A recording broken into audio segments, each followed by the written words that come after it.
I just feel like I just wanted to go live right now. I'm in between coats right now. Just grab something to eat. I can't believe I went to McDonald's. It's the only place that's out there in the middle of nowhere. So I kind of want to talk about my channel, myself, as a coin content creator. Being unique, is it a good thing or is it a bad thing? So, well, here's the thing. I'm a painter, very good painter. The skills that I have developed from my job, I can transfer it into coins. And let me explain. When I look at paint, sheens, and woodwork finishes and all that other stuff, I transfer that skill into metals as well. I can tell if a Morgan dollar is fake or real, cleaned, polished, natural. I've trained my eye for toning. I have a pretty good troubleshooting skills when it comes to knowing if a coin was artificially toned or if it's natural. And basically, it's all the same chemical process. Um, I was watching one of my favorite channels, and that's Ben the Coin Geek. I don't like to miss an episode. It's a great, fantastic channel. I enjoy the unboxings. I enjoy the CAC stuff. I enjoy the crackouts. But I remember him having a bunch of 1878s out there. And he's like, man, knowing all these VAMs and everything on these 1878s, you got to be a genius to know all these things. And I'm just like, you know, I've been studying that stuff for about a year. I literally could go on eBay right now and just go looking and look at the reverse of the eight tail feathers. And basically, I can say, hey, okay, that's an A1F reverse. I go on, and I know it's going to be VAM 12, VAM 15, VAM, not VAM 12, VAM 17, VAM 16. And then I see like the the A1E reverse. I mean, that's kind of hard to find. And I want to find a VAM 15, which is double Liberty. I mean, this is the stuff I just, over many times doing that. And I created VAM Bible, which helped me identify coins much faster because VAM World was an absolute mess, a train wreck, right? So I organized it all based on reverses. And I can't remember how many reverses there are, like 12, 13, 14 different reverses. And, they only made like 750,000 of these coins. And to see all these different reverses, it was quite fascinating to me. And there's a lot of them that are pretty rare that have very low mintage on these reverses, like the A1N, the A1J. And I like to look for the A1D because I'm still trying to find a broken 8. There's only a few of them out there. It just made me feel really good that Ben the Coin Geek would say that. I kind of thought that Van Bible would get me somewhere. But being unique doesn't mean I'm going to get somewhere. And I do enjoy what I do on YouTube. I do, but I had to just slow it down. It's summertime.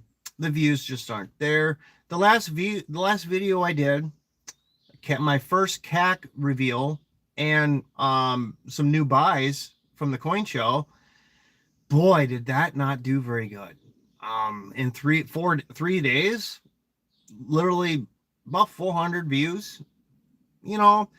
Typically on a video like that, for the subscriber count that I have, I'd be about 50% or so. But the good thing is this, I was getting more than 10% likes, which I thought was pretty cool. So it is what it is. I just have a lot of, I'm just basically want to accumulate stuff right now. And I just look at my coins in the display case and I just like, some things have to change. And so that's why, I'm buying a lot of NGC coins and PCGS coins and CAC-G coins if I can find them for a good deal.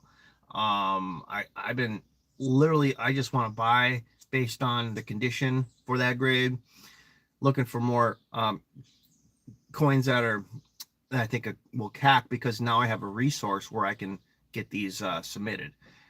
The one thing I don't like to do is mailing stuff. I really hate packaging stuff up. Sometimes there's a couple items I don't have and I'm like, now I gotta go to the store, do this. I only got so much time, and I gotta go to the gym and all this other stuff. And I'm thinking about all the material I gotta get for my next job, and it's just too much. It just is. But I still love it. But I just have to turn it off. And I turn it back on again. Is there anybody in the chat? Let's see. We got. Gosh, I don't know what these symbols do, man.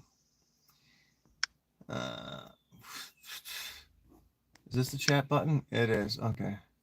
There we go. Yeah, it's getting hot out. I'm so glad. We've been having some really cool weather lately, and this is nice. I'll never complain about it being too hot, but it's going to be pretty humid. It's supposed to be about tropical. So anyway, let's go back to coins and stuff. So what am I looking for?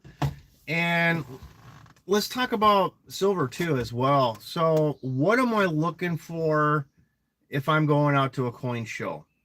And that's a broad subject. I do like this really nice Indian head cents, large cents, proof V nickels. I love those. Maybe like some seeded Carson Cities, quarters, dimes, maybe, probably more quarters and half dollars. Those are really, really desirable pieces. Let's see, more trade dollars. Those are kind of slim pickings. I see a lot of them that are in 2x2 flips, and most of them are just messed with.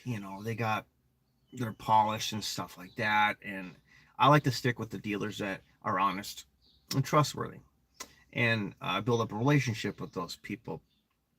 I don't want to call some of these people out, but you see 2x2 flip coins, that the finish, something's wrong with it. It's been polished, but they'll put a uncirculated price tag on there, and it's high, like really high price. That to me doesn't show your honesty as a dealer. That's just me, and I'm not calling any names out, but out of say 20 dealers, I maybe only deal with 2 out of the 20. So basically it's only like 10% of the guys out there. And I learned a lot. I learned a lot from these people. For Morgan dollars, for a while I wasn't buying any for a while, just because I had so many. I have so many different dates and stuff like that, common date ones. I'm kind of wanting to get a couple more Carson Cities. Those were doing very, very well. And so I felt like I'm just a little tad low on those. But still I have quite a few. But I think at one time I had about 27 to 28 Carson City Morgan dollars. I still have 5 of them in GSA holders, ungraded. But I have some that are in ANAX holders, which, yeah, I need to make money, paint stuff like this, get this stuff done, and then work on putting money, investing into those coins and send them to PCGS or NGC, and have a better holder. Because lately people will buy the holder than the coin. Like, it's a nice looking coin, but it's in an ANAX holder. They just won't buy it. They won't even negotiate. But as long as it's in a PCGS holder or NGC holder, those tend to move a little bit more, which I'm starting to learn. A couple years ago, ANAX was kind of the big thing. A lot of people were getting fed up with dealing with grading with PCGS, and maybe out of 15 coins, 4 of them are straight graded, and they're like, why is this, and then they go to ANAX and they're like, oh, they're so much better, I'm getting better grades. And I'm like, well, still the coins are still in the same condition as you were prior sending to PCGS. You gotta understand, ANAX will net grade your coins. If they get really busy, they subcontract those stuff out to other people, and I just don't think the grading's accurate. But at the same time, you can argue the point that not all grading's accurate out of all the grading services. I've seen a point where CAC-G will grade some coins that were previously in a PCGS holder a straight grade, and they will get like a details grade. You break them out, You break those out, PCGS, they get a straight grade. And then you'll send it to CAC to get the bean. Crazy, right? When CAC G just gave it a details grade, you send it back to PCGS, gets a straight grade, then you send it to CAC to get the green bean, and it gets the green bean. What's going on? Well, obviously there's two different departments. There's different people running these things. And they've been trained to be very, very, very picky. But then CAC will green bean something that was in a details holder or a questionable color holder. So that's crazy, some crazy stuff that happens. And you kind of just learn through all that. You don't know what they're gonna say, but you get a good idea. Like, say if you have a proof coin and you send it in to CAC, it won't get the green bean if it's got any hairlines anywhere. So even if you have like a NGC holder or a PCGS holder, it's got some scuffiness to it on the plastic, and you really got to look through that stuff to see if you can see hairlines on the coin itself. If it has any, it's not going to get the bean. I know that for a fact. And they're really picky with toning. They're really picky with deep mirror or proof-like coins. So you got to be very conservative when you grade those and get a PL or a DMPL or a cameo, for crying out loud. They're really, really picky with those. A lot of them don't get the CAC on there. Rim dings, little spots on there that could pass as a straight grade, but it won't get the CAC. So it's not to be the top portion of that grade tier. But it's a lot of fun. I mean, if you cherry pick a lot of coins that are in that realm, overall, your whole coin collection is going to be fantastic. And I know people that just buy CAC stuff, or they buy coins that they think are going to be good enough to CAC. And when you look at like a whole box of stuff and you see all these green beans and gold beans, it's insane. That's some big money right there. Gold bean, geez. That just kind of means it's the next grade up or even 2 grades up. And the market's totally different on what denomination it is and what grade it is. I've seen some coins that basically in a 66 FB is like a $50 coin, and it gets a gold CAC. Thing's worth like almost $600. It almost 10 times the money. But then you could have like a Standing Liberty Quarter, and it gets a CAC, a gold CAC. It basically doubles it, and that's about it, close to doubling. So it all depends on the market and how many have gotten the gold bean, the population. So say, for example, you had like a proof 65 Trime, and it was a cameo. Okay, gets a gold bean on that thing. It's probably the only one in the world that got that so far, because they're so picky with cameo, and that it is a Trime, and it's graded pretty well. NGC PCGS holder, yeah, that's gonna have some crazy premium to it.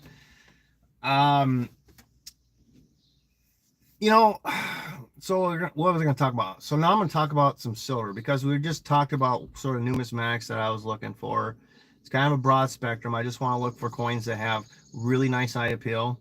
They're graded appropriately, especially when it comes to copper.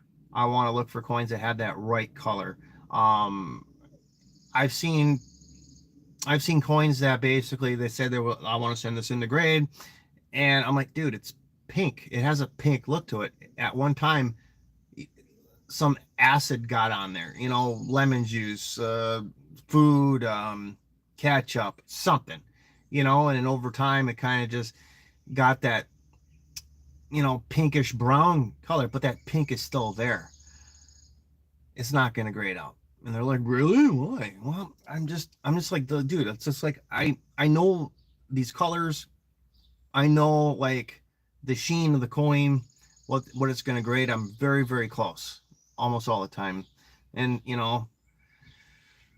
some denominations I do have a little bit of a problem with, because some of the strikes for mint state kind of dull overall. And when you look at a Morgan dollar, that's been struck really well, and they're nice and bright, nice and shiny, nice full luster.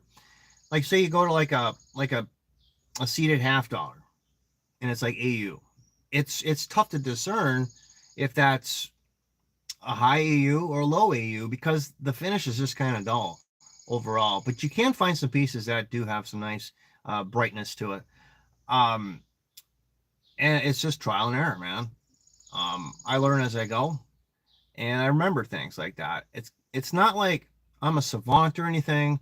I just have a photographic memory on certain things. Just because I'm interested in the subject, I just I make a mistake, I'll learn from that mistake and I move on and have a better outcome next time.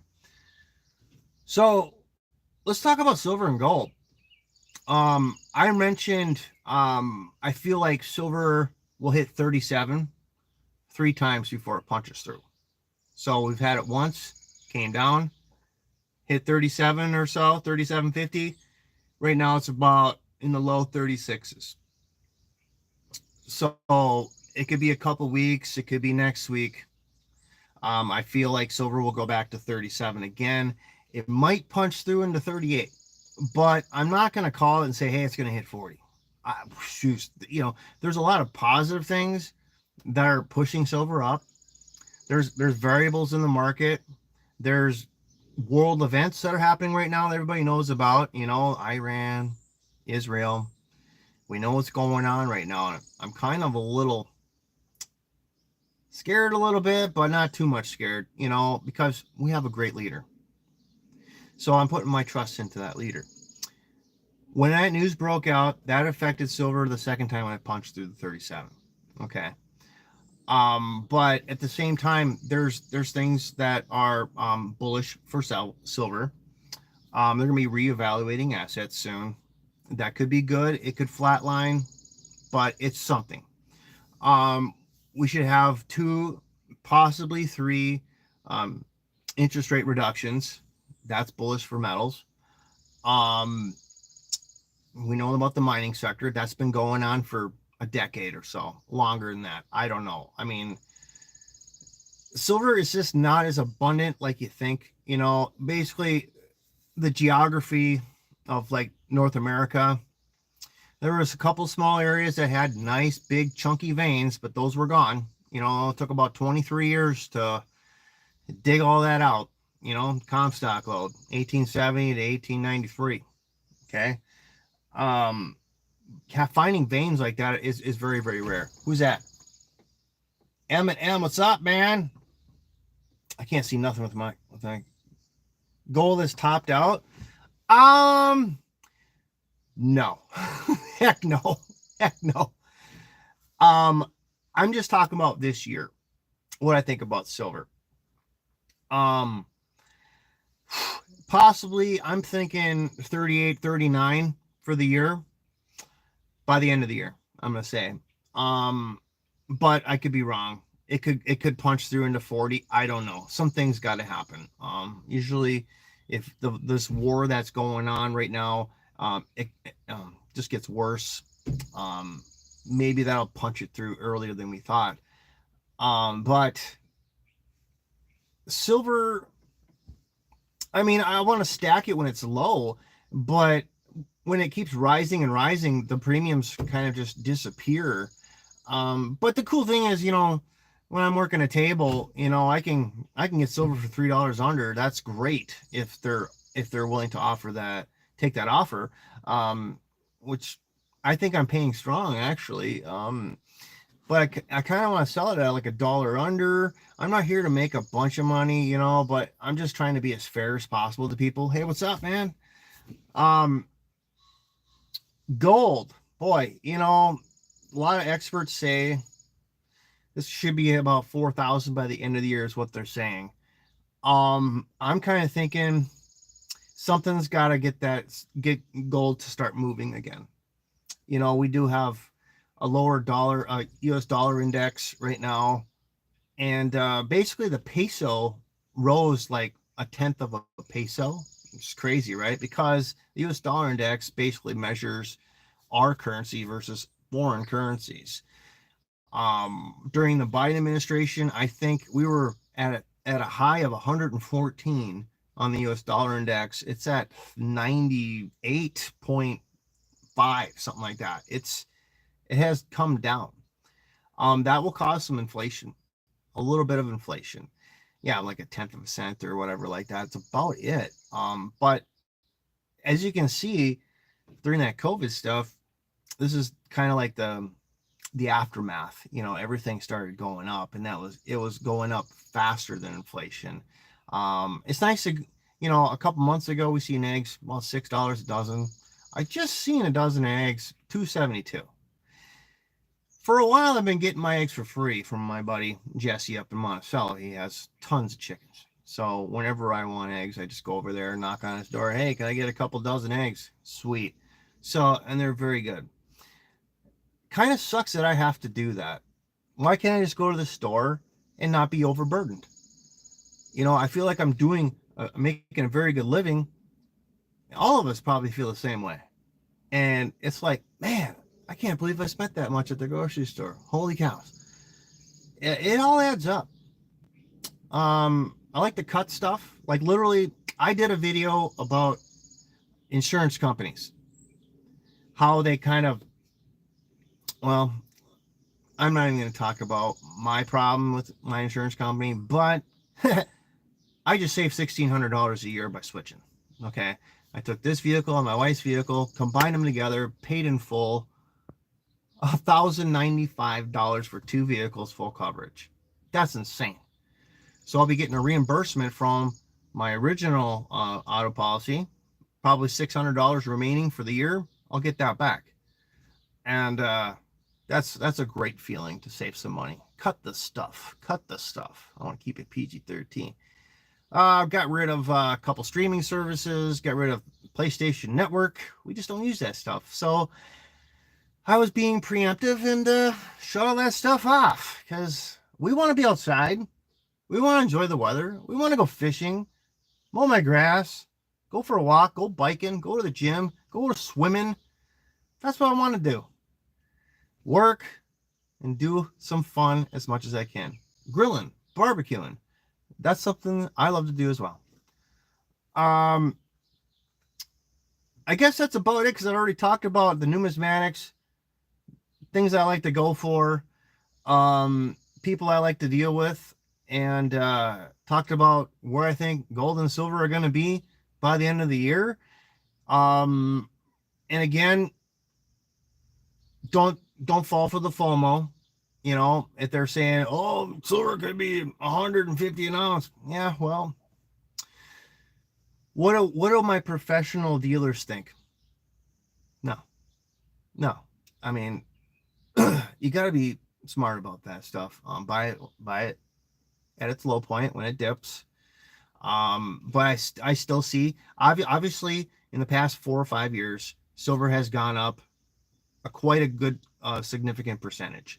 I'd say if you go back even 7 or 8 years, if you purchase silver then, you're doubling your money today. Even if you take it in the shorts and lose $3 an ounce, you're still gonna be doing pretty well. And it's there for you. If you need some money, that silver is there for you. I like to hold on to stuff, but at the same time, when I go to tables, I got stuff laid out. It sells, it doesn't sell. Whatever I have, I have. I could have had quite a bit of silver. I still think I've transferred some of that wealth from just junk silver and bars and stuff like that into slab coins and stuff like that. I think I'm just doing just fine. Just because I got to diversify. That's the key thing. I had way too much constitutional silver, very little gold. I had some decent slab stuff, but it wasn't like top-notch slab stuff. And gold's pretty expensive.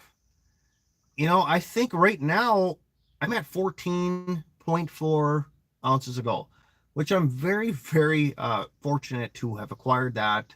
A lot of that was from trades. I traded up. I bought a really nice numismatic for real cheap, and I had a certain price on it, and somebody traded me a 10th ounce gold American Eagle, and I took it. It's like, wow, basically I paid $187 for this 10th ounce of gold. I'm happy with that purchase. Yeah. I did that multitude of times per show, and I just acquired a lot of gold that way. That was pretty fascinating. It's kind of like money, you know, you trade instead of purchasing things with it. It's a good trade. And so I'm just accumulating more value and wealth. And that's just what we do. There's so many dynamic things that you can do as a coin dealer to make money. Um, oh gosh, we should talk about this. Literally, when I was younger, like say right before the recession, let's say 2005 and stuff like that. Say I was a coin dealer then. Look at all the things we have now. Go back to 2005. Like literally the smartphone was basically just coming out. Not everybody had a smartphone back then. Yes, we did have YouTube, right? Yeah. But it wasn't as big as it is now. We didn't even have Instagram. We did have Facebook, but it's not like it is today. It's not. So basically, if you're starting a business today as a coin dealer, there's all these different venues that you can apply. You got Numismatic, eBay, YouTube, Instagram, Facebook. You can make your own website, have a channel and talk about it. Get yourself a brick and mortar coin shop. I mean, there's so many things out there that help you start a business versus 20 years ago. Crazy, right? But it's like where I'm at in my life, 46 years old. I'm kind of stubborn. My brain's kind of stubborn. Okay. But when you're youthful, your brain just operates differently, right? You're still growing when you're 20. Your brain is still maturing. So you grasp new technology much easier. But it's like it's out of control right now. It's like there's all these things you need to learn. I can, but it's going to take me some time. And the thing is, I just don't have the patience as much as I was. But you know what? I think I am a little more patient than I was like 10 years ago. That was a crazy part of my life. I was no patience for anything. But that's the thing. I don't have the patience. I want to learn something. And, you know, old stubborn me just doesn't want to. I don't know. But anyway, I'm just saying, there's a lot of great things right now in the technology driven world that we have to help broadcast sales. So you can be an affiliate through a different company. You can have Reddit, and you can just paste and copy and make money doing that, just sitting at home. A lot of people do that stuff. Well, I think my primer's dry, so I'm going to go in there and check it out. You guys have a great day. It was nice talking to you guys. You guys have a great day, and go get some sun. Go swimming. Have some fun. I'll see you next time. Bye.